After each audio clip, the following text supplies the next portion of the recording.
Sky News can reveal that Defence rejected a US request to send troops or a naval ship to the Red Sea when Peter Dutton was Minister in 2022.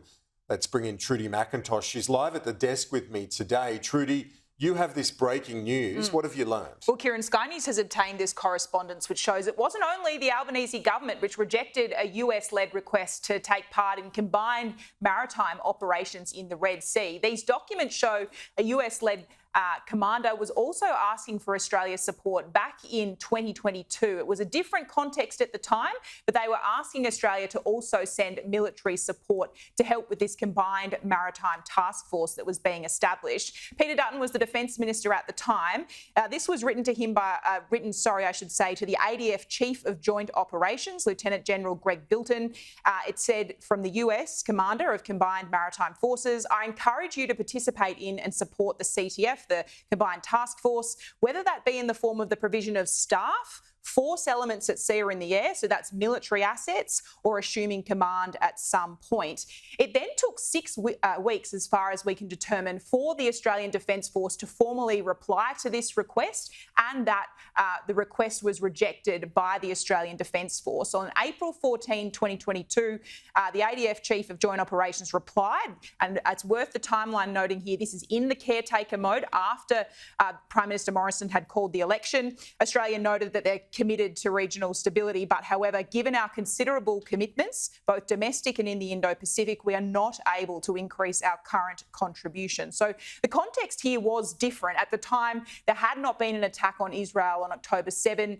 There wasn't the same concern about the Houthi attacks on cargo ships, which we are seeing now. So the context in which Labor rejected this at the end of last year is different. I put this, though, to the Defence Department this morning. Was Mr Dutton, the then Defence Minister, told about this request from the United States, or was this just kept inside his own department without his knowledge? I have also put questions to Minister Dutton's office now to see whether they have any knowledge that this request came to them at the time, and was he involved in rejecting it.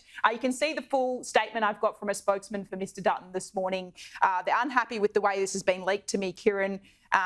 You can see the response on screen. They want to see the documents. They're accusing Richard Marles, the current Defence Minister, of being at war with his department and looking for a distraction.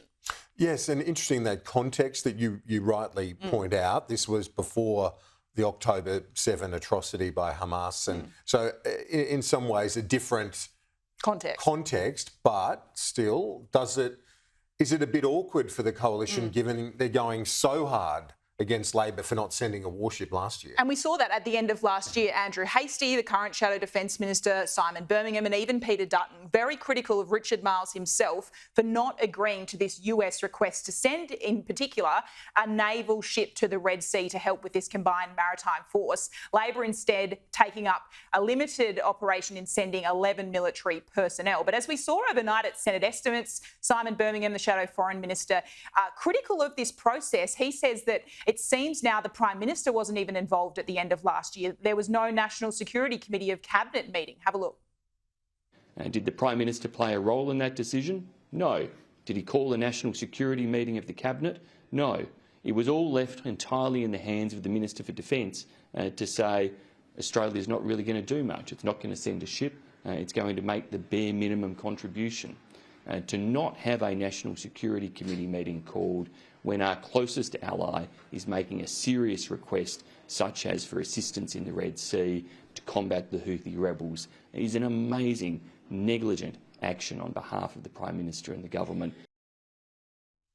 So Simon Birmingham there saying it's negligent from Richard Marles and the current administration not to have escalated this to an NSC or have taken it to the Prime Minister. But we're yet to get confirmation, Kieran, that request that was given under the coalition government, a confirmation that was indeed escalated to Peter Dutton's office. I haven't had that confirmed to me yet, that in fact even that happened under their government. Trudy, interesting story. We'll talk to you next hour.